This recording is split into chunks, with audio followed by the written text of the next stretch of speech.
G'day, Stu from UAVfutures here, and today, well, we are back with one of the most exciting little micro drones I think we've seen on the channel. Now, recently we've had a really big, I think, not resurgence, but just really big interest in some tiny little micro drones with some advancements in technology.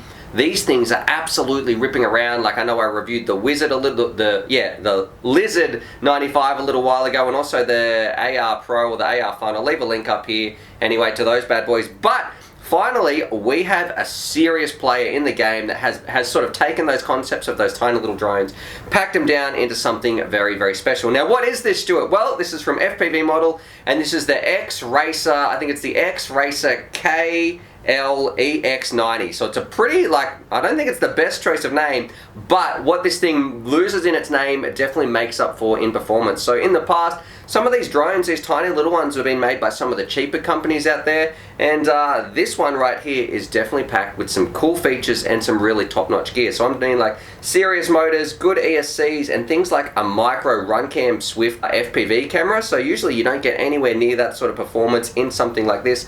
So I can't wait. What we're going to do, we're going to stick this on the bench, break it down. I'm going to show you why this is such an exciting drone, because this thing looks like it's absolutely packed with performance. Stay tuned, because you guys are going to absolutely love it. So enough rambling. Let's stick it on the bench and find out what makes this little bad boy such a cool little racer. I think too, these things are like perfect. If you don't have much space, you want performance, but you don't have much space, or a big scary drone, you can still get a full FPV experience with something like this. Anyway, let's do it. Alrighty, so here it is on the bench, looking very pretty. Stuart, that's some lovely organizational skills you've got there. Look at that, everybody. Hope you enjoy that. Let's get some of the boring bits out of the way. So you get this little case, which, to be honest, it fits in when it ships, but it's not going to fit when it's got the props. You get a whole bunch of spare props, which is pretty useful, and we will talk about the props in a little bit as well. So let's move them to the side. One part, you get your screws to put your props on, and then you also get these. These are little optional extras. You can tick if you want these or not. And I think this is a great idea, because what this is going to allow, these are some little covers. If you wanted to fly this thing around indoors and take it a little bit slower, it's nice to have this protection. Do I think they're going to break though? Yeah, I think in a hard crash, these things are probably going to snap, because seriously, this thing can get up to some pretty insane speed. So what we should do, let's zoom right in, because I want to show you why this drone is so special. So off the bat, look, one thing I want to talk about is the price. I think for the price of this, you can get a full-sized, proper FPV 5-inch racing drone. Now, does that mean that this thing is overly priced? And I would say absolutely not. When you look at the components that we've got in here, it's pretty clear to see what they've gone after, and they've gone after a pretty premium, tiny little micro racer. Honestly, I can see a whole new class of these things coming out, the under 100mm micro racers that can do some really cool stuff that some of the bigger 5-inch brothers can't do. So the first thing we're going to do, let's stick it on the scales. So this is without the props. I guess we can include the props. We'll get those. How much do you think this thing is going to weigh? Turning on my scales right here, and I'm going to say it's a little bit heavier, because some of the components in here are really top notch. So sticking it on there, that's not right. What are we in ounces? That's not going to make sense. 1 second while I change this over. What's going on? Yeah, let's use grams, like, and we'll tear this off. So take your bets. I'm putting it on here. I'm also going to throw my props on there as well. So putting our props and our motor screws, get this out of the way, coming in at 74 grams. So look, it's not as light as the Lizard, but I do think there's some things in here that make it a lot more performance focused. So let's go through what makes this bad boy so special. Now for me, the first thing I want to talk about is build quality. So everything that you've got here, this is a much better built drone than some of the other cheaper ones out there. I think things are really, really well thought out.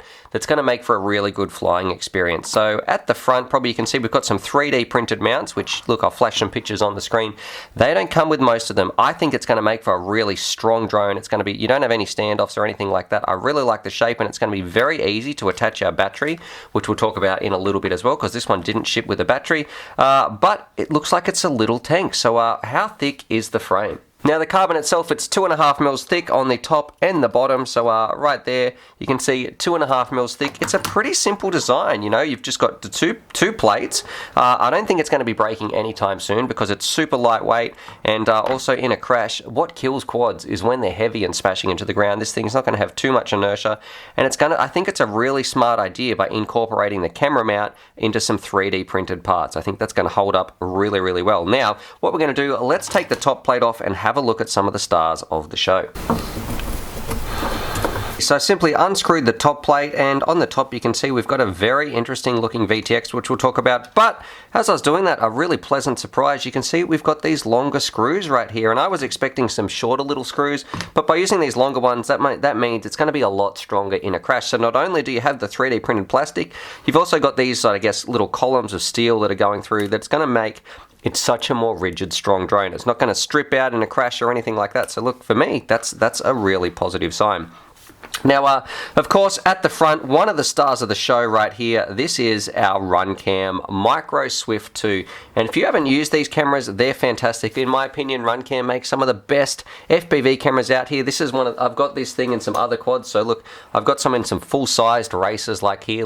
This is the Chuck Norris drone. I'll leave a link to this review up here. And this is a serious FPV camera. That's quite amazing considering the price of this drone that they've included this. So I definitely think that's going to be part where some of the cost is coming in, but it's really nice to see they've included one of the top of the line cameras right here. Now in the middle here, this is where it's one of the stars of the show as well. We have the Fly Color little Raptor Tower S. So on the bottom we've got some 12 amp ESCs, a little 4-in-1, which are going to be great. And on the top, this is where we've got our F3 flight controller with an OSD. And then probably the exciting part, on the outside, we're powering some of these little Dragonfly motors. They're 7,500 kV, and it doesn't say on there, but they're 1105 motors. So look, honestly, this thing should be an absolute powerhouse when it's ripping around. It's made to rock on 2 or 3S, and I would say if you were going to use some of these indoor parts, putting these on, I would say go with 2S, because if you try and fly this thing on 3S, these little new micro quads are absolute rockets. They are some insanity speed, and I can't wait to show you in part 2. We'll take it out and rip it around. But yeah, if you were going to use this thing on 3S, make sure you're outdoors, because this thing is going to be very, very fast. Now it does have an LED in the back as well. I'll plug it in so you can see the LED. So plugging it in, let's show some of the features. So of course, on the back we've got a nice big bright LED, which should look fantastic when we're flying around. And on the top, this is something I want to talk about, the VTX. I really think the VTX, I like how it's got some direct solder pads and not some little plugs. I think that's a fantastic step in the right direction. It's a 25 milliwatt VTX only, which I wish it was a changeable power level. I wish you could adjust it. So it is only on 25 milliwatts. I don't think you're going to be getting too far away with this bad boy, which is a little bit of a shame really, because I think 200 milliwatts is about the best power level to rock around on. But what I do like is how they've zip tied the antenna to the back right here. That's not going to be breaking anytime soon. As you're flying around, it's going to keep cool because it's on the top of your craft. It's going to be getting a lot of airflow. And my favorite feature of this VTX, as well as having your nice easy button to press on the outside, you can see so easily straight off the bat what band and what channel you're on. So it might be a little bit difficult with the lights on. Hang on, I'll turn them off. It shows you exactly what channel you're on. So you've got your 8 channels over here and what band you're on. Really, really simple, and you can simply cycle through that just by pressing the button on the outside. You can see we're cycling through the channels right there. So very, very easy. Hopefully you guys can see that now. We're on channel 8. But yeah, very, very easy to change your VTX channel, which I think is an absolute must. So look, overall, I think you've got a pretty fantastic drone. Flipping it over, you can see on the bottom, you've got some nice big cutouts too to save a little bit of weight. I don't think you're going to be breaking that anytime soon. You've got some little slots for your Velcro straps, which, in my opinion, the ones that came with it are far too big. So that is one sort of minus. Negative. I do wish they'd change that, put some different Velcro straps in here. It doesn't ship with, some things to note too, it doesn't ship with a battery and it doesn't ship with a receiver. So you've got to source all that part yourself, but I think for the components you've got in here, this thing is going to be an absolute rocket. So definitely stay tuned for part 2. And if there was one upgrade I wish the guys would do over there, I wish they'd change this Dragonfly VTX. I really like it. I really like its design.